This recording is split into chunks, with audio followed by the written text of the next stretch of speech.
Huwebes ng gabi. Hating gabi sa Abu Dhabi. Ang lungsod ay tahimik na. Ang mga ilaw ng matataas na gusali ay isa-isang namamatay. Pero sa loob ng apartment, gising pa si Tarek. Hindi siya makatulog.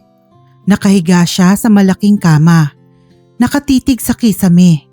Iniisip ang mga nangyari nitong mga nakaraang araw. Ang fiancé, ang motor, ang kasinungalingan ni Maya para pagtakpan ang sakit.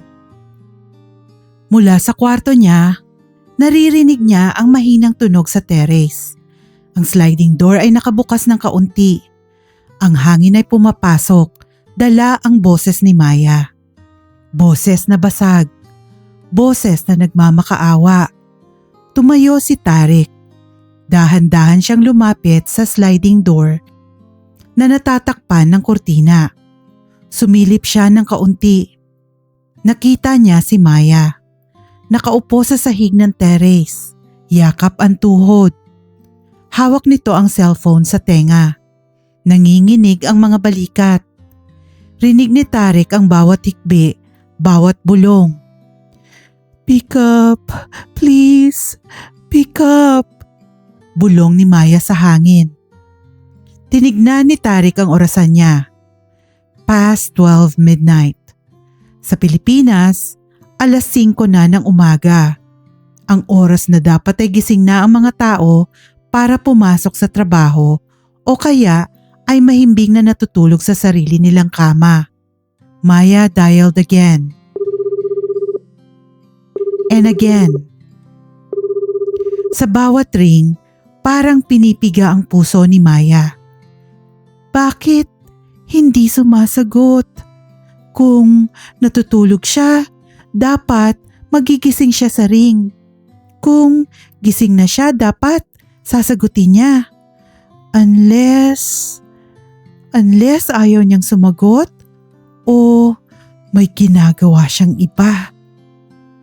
Sa wakas, sa ikalimang tawag, sinagot ang telepono. Hello? Natigilan si Maya. Nanlaki ang mata niya. Nalaglag ang panga niya sa gulat. Boses ng babae. Husky. Boses ng bagong gising. Yung boses na parang inunat pa ang katawan bago magsalita. Nanlamig ang buong katawan ni Maya.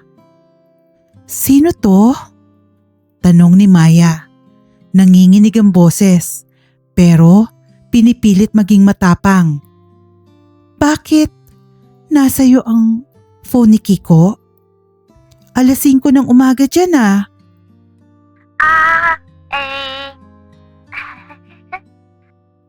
The girl giggled nervously on the other line. Friend niya ako. Nasa CR siya eh. Sino ka ba? Ako ang girlfriend niya. Madiin na sagot ni Maya. Tumutulo na ang luha. Ang init ng luha sa pisngi niya ay kabaliktaran ng lamig na nararamdaman niya sa loob. Ibigay mo sa kanya. Ngayon na. May narinig siyang kaluskos. Parang nag-aagawan ng phone. Tapos, boses ng lalaki. Akin na nga yan. Sino ba yan? Girlfriend mo daw. Aga-aga tumatawag ang ingay. Visit. Bulong ni Kiko. Pero rinig na rinig ni Maya dahil malapit na ang phone sa bibig nito. Kiko? Tawag ni Maya. Ang pangalan na dati ay nagbigay ng kilig sa kanya. Ngayon ay lasang apdo. Sino yon? Si Rina ba yon? Yung backride mo? Ano ba, Maya? Sigaw ni Kiko. Halatang naiinis na nabuking, kaya dinaan sa galit. Aga-aga, nang bubulabog ka. Friend ko nga lang yun. Tumutulong lang magkabit ng accessories ng motor. Alas 5 na ng umaga, nagkakabit ng accessories? Sumabog na si Maya. Hindi na niya mapigilan. Kiko, huwag mo akong gawing tanga. Magkasama kayo buong gabi, no? Doon siya natulog? Nakita ko yung comment sa Facebook. Nakita ko yung picture. Sus, Picture lang, nagselos ka na. Kiko scoffed, turning the tables effortlessly. Napaka-paranoid mo talaga. Kaya tayo nag-aaway eh. Masyado kang mahigpit. Friend lang yan na napuyat dito, kakaintindi sa motor na pinadala mo. Ako pa? Ang mahigpit? Humagulgol na si Maya. Kiko, nagpadala ako ng 31,000 kahapon. Inutang ko yun sa amo ko. Nagkudkod ako ng banyo hanggang sumakit ang likod ko para mabayaran yon. Tapos, malalaman ko may katabi kang iba. Sumpat. Sabi ni Kiko, boses biktima. Nagpadala ka lang, nanunumbat ka na. Kung ganyan ka lang din naman eh, di sige, huwag na tayo mag-usap. Nakakasakal ka na eh. Napapikit si Maya. Ang sakit ng ulo niya. Ang sakit ng puso niya. Pagod na siya sa kakapaliwanag.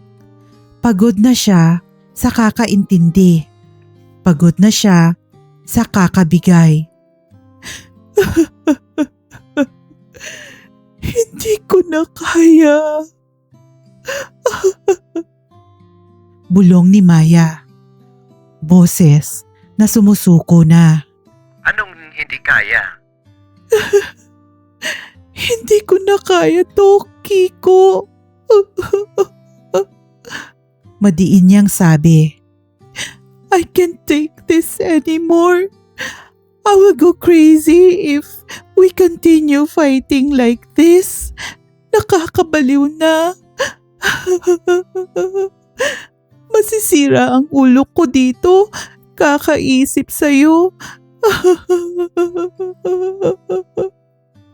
Huminga siya ng malalim. Pinipigilan ang pagpiyok ng boses niya.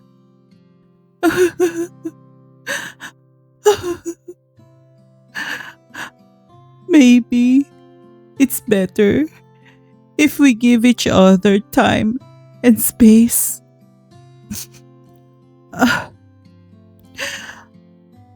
Cool off muna tayo. Natigilan si Kiko sa kabilang linya. Biglang nagbago ang tono nito. Na-realize nito na kapag nag-cool off sila, baka magbago ang isip ni Maya sa pagbabayad ng monthly ng motor na kakakuha lang niya. Mawawalan siya ng human ATM. Teka. Babe, anong cool off? Joke lang naman ako kanina. Ano ka ba? Hindi ka naman mabiro, babe. Sorry na. Umuwi na si Rina. Tayo na lang ulit. Sayang naman yung pinagsamahan natin. Tsaka, paano yung motor? Paano yung pangarap natin? Pangarap mo? Sagot ni Maya. Hindi pangarap natin. Binaba niya ang tawag. End call.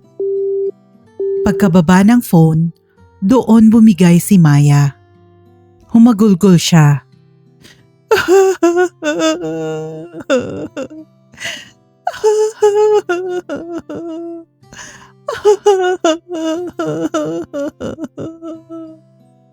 Ang sakit. 5 taon. Napunta lang sa wala. Napunta lang sa motor at sa babaeng sumagot ng 5:00 ng umaga. Sa likod ng kortina, nakatayo si Tarek. Nakakuyom ang kamao niya. Rinig niya ang lahat. Rinig niya ang sakit sa boses ni Maya at ang manipulasyon ng lalaki sa kabilang linya. Gusto niyang buksan ang sliding door, agawin ang phone at tapakan hanggang madurog. Gusto niyang yakapin si Maya at sabihin, I am here. I will never treat you like that. Humawak siya sa handle ng sliding door. Isang hakbang na lang. Pero huminto siya. What should I say? Tanong niya sa sarili. I am her boss. In her eyes, I have a wife. If I step out now, she will think I was listening. She will think I am meddling. Kaya nanatili siya sa dilim. Nakatayo. Binabantayan si Maya mula sa malayo habang umiiyak ito sa ilalim ng buwan. Buong gabi, umiyak si Maya sa terrace hanggang sa pumasok siya sa kwarto. At buong gabi, hindi natulog si Tarek. Nagpapagulong-gulong sa kama dahil rinig pa rin niya ang hikbi nito sa kabilang pader. Kinabukasan, Sabado. Araw ng pahinga. Tahimik ang kalsada. Sarado ang mga opisina at ang hangin ay mas kalmado. Maga ang mata ni Maya paglabas ng kwarto. Wala siyang ganang kumilos.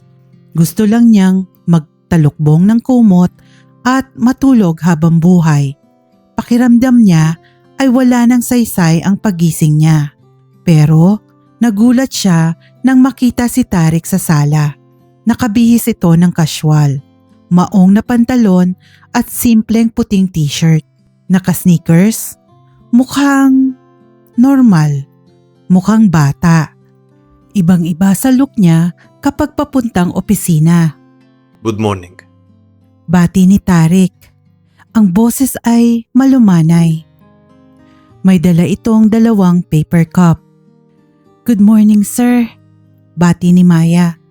Yumuko para itago ang maganyang mata. Sorry, I woke up late. I will cook. No cooking. Sabi ni Tarek. Inabot niya ang isang cup. Drink this. Karak tea. Only 1 dirham, but good for the soul. Tinanggap ni Maya ang tea. Mainit, matamis, comforting. Ang init ng tasa sa palad niya ay parang yakap. Take a bath. Utos ni Tarek. We are going out. Sir, but I will clean the... It's Saturday. Putol ni Tarek. It is the weekend. No work on Saturday. Get dressed. Wear something comfortable. We will walk. Sumunod na lang si Maya. Wala siyang lakas na makipagtalo. At sa totoo lang, ayaw niyang maiwan mag-isa sa bahay kasama ang mga multo ng isip niya. Sumakay sila sa puting Camry. Dinala siya ni Tarek sa Heritage Village. Naglakad-lakad sila sa tabi ng dagat. Nakita nila ang mga lumang bahay ng mga Bedouin, ang mga gumagawa ng paso at ang mga kamelyo. Libre lang ang entrance, pero maganda, tahimik. Tarek acted as a guide, trying to distract her.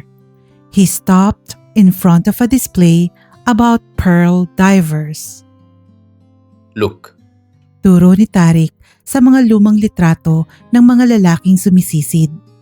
Before the oil, our grandfathers lived simply. They dived for pearls deep in the ocean. No oxygen tanks, just a clip on their nose and a rock tied to their foot. Tumingin si Maya sa litrato. It looks dangerous, sabi niya. It was. Sagot ni Tarek. Many died, but they did it for their families. They risked everything in the deep, dark water, hoping to find one small, precious thing to bring home. Tumingin si Tarek kay Maya. Puno ng kahulugan ang mga mata. Just like you. Dagdag niya. You crossed the ocean. You left everything. You are diving into the unknown for your family.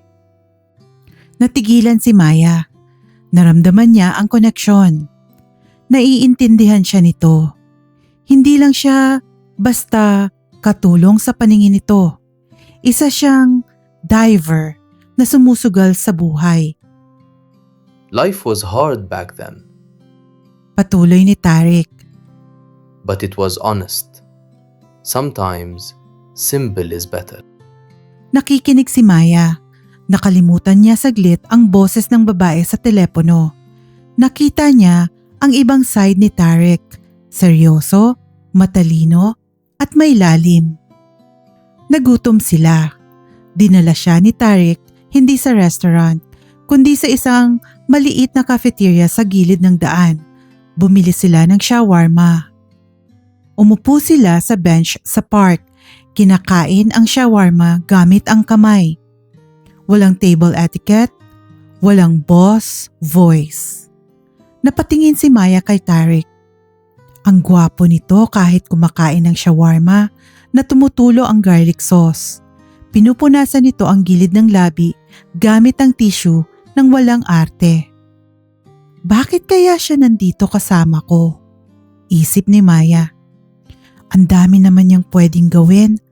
Bakit sinasayang niya ang day off niya sa kasambahay niya? Somehow, Maya felt that Tarek knew. Naramdaman niya na alam nito ang nangyari kagabi. Kaya siguro dinala siya sa labas para makahinga, para makalimot. For today, hindi siya nanny. Hindi siya housekeeper. Isa siyang kaibigan. Thank you, sir. Bulong niya. Tariq. Sabi nito. Today just Tariq. Pagkagat ng dilim, dinala siya ni Tarek sa Corniche. Ang Corniche ay puno ng buhay tuwing Sabado ng gabi. Maraming pamilya na nagpipiknik sa damuhan. Mga bata na nagtatakbuhan habang nagpapalipad ng saranggola. Mga mag-asawa na naglalakad ng magkahawak kamay.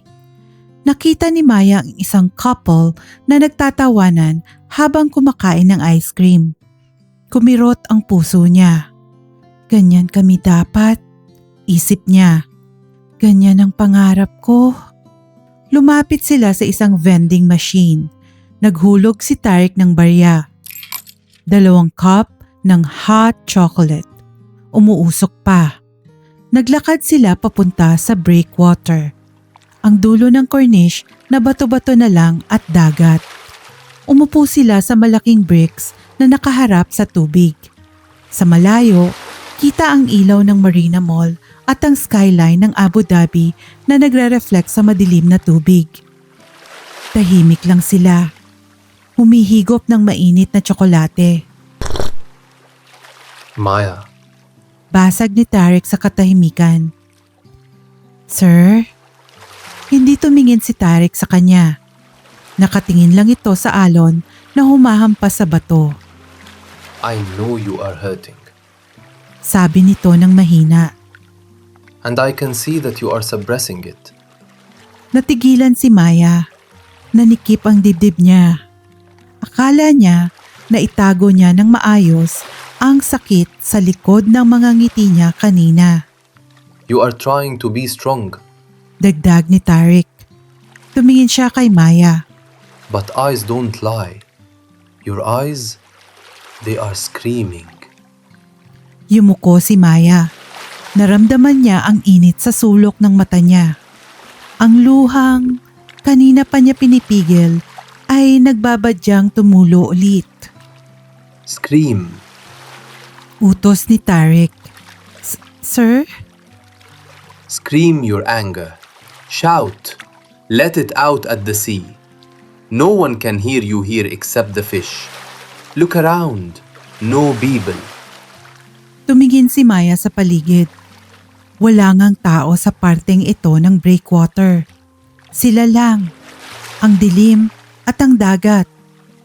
Umiling si Maya. Tumatawa pa ng pilit habang umiiyak. It is embarrassing, sir. Do it. Tarek encouraged her softly, his voice firm but gentle. Be angry. Be sad.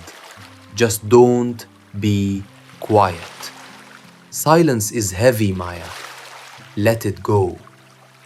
Tumingin si Maya sa dagat. Nakita niya ang lawak nito. Nakita niya ang dilim. Naalala niya ang alas 5 ng umaga. Ang boses ng babae. Ang fixing accessories. Ang 31,000 na pinagpaguran niya. Ang 5 taon na paghihintay. Huminga siya ng malalim. Sigaw ni Maya. Sigaw na galing sa kaibuturan ng tiyan niya.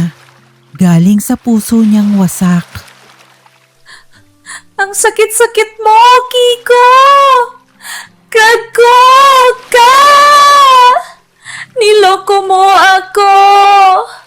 Ang tanga ko! Ang tanga-tanga ko!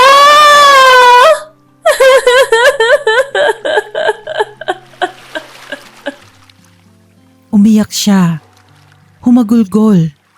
Nawala na ang hiya. Bumigay na ang tuhod niya at napaupo siya sa bato. Nanginginig ang buong katawan. Naramdaman niya ang kamay ni Tarek. Hinawakan siya nito sa balikat at dahan-dahang pinaharap sa kanya. Niyakap siya ni Tarek. Basang-basa na ng luha. Mahigpit ang t-shirt nito with both hands. Pero hindi bumitaw si Tarek. Sinubsob ni Maya ang mukha niya sa dibdib ni Tarek.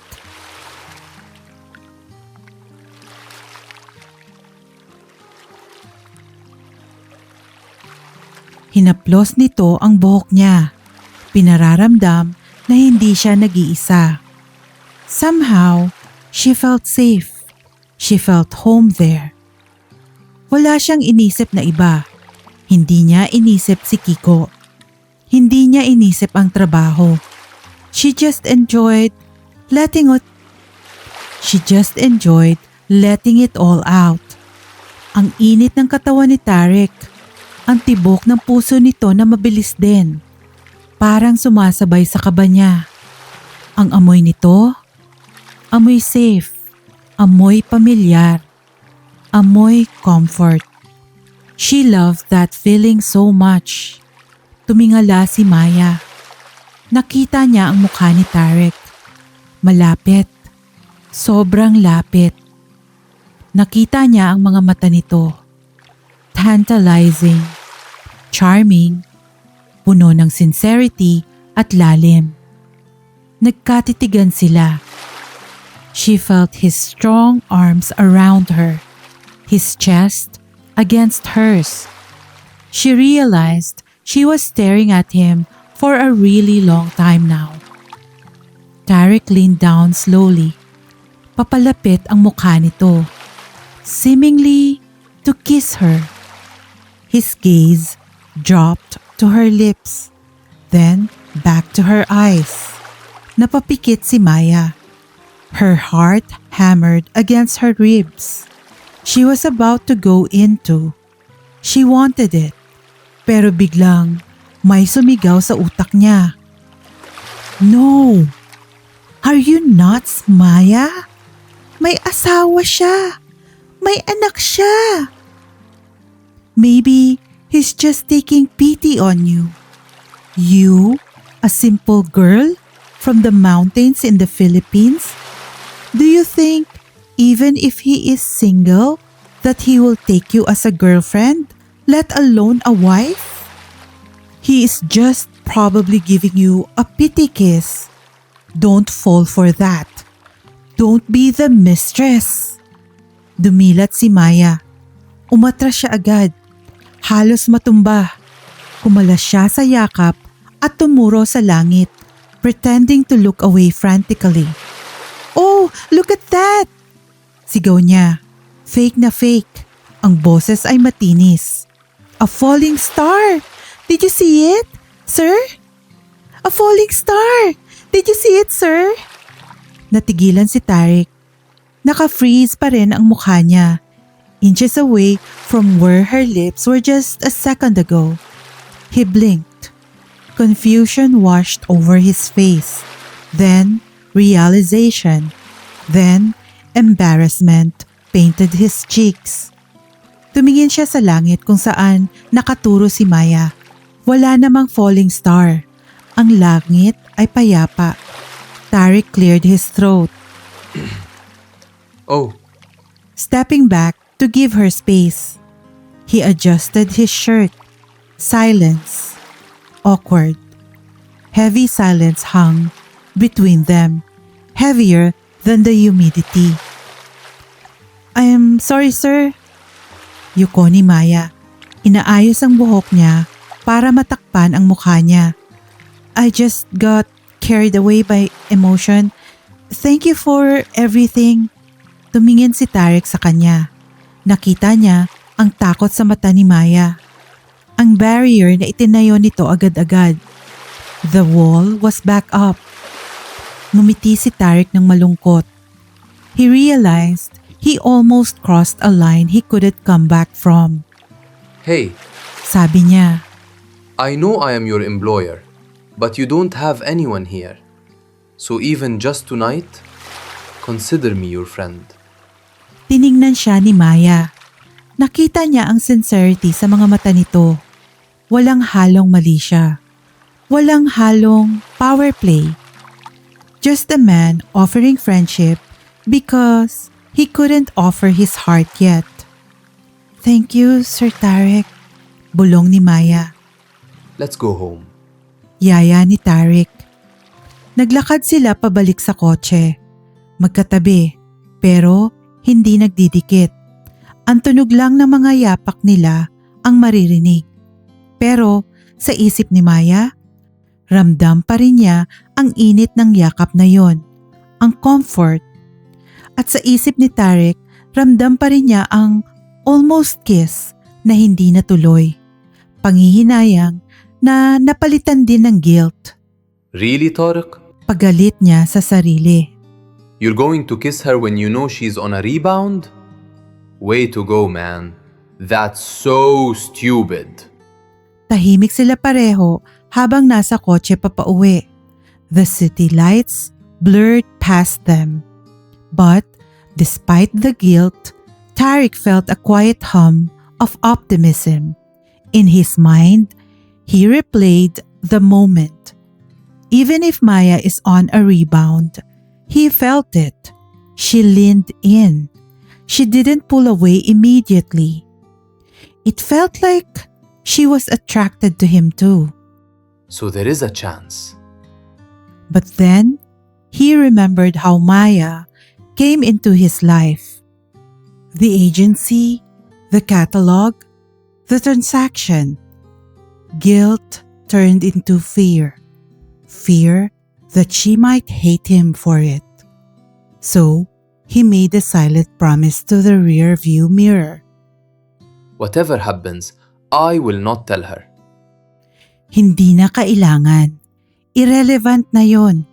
Kahit pasabihing binayaran niya ang pagpunta nito dito, never naman niya itong tinake advantage. Hindi niya ito tinrato na parang property gaya ng ginagawa ng ibang lalaki sa mga babaeng binili nila sa agency. I am different. He convinced himself. We are different. Dahil whatever happens next, kung magkatuluyan man sila sa huli, gusto niyang mangyari yon dahil sa true love. Hindi dahil nalaman nitong mayaman siya. Hindi dahil may utang na loob ito sa kanya. Kundi dahil mahal siya nito ng totoo. Si Tarek, ang simpleng lalaki na umiinom lang ng Wonderham tea.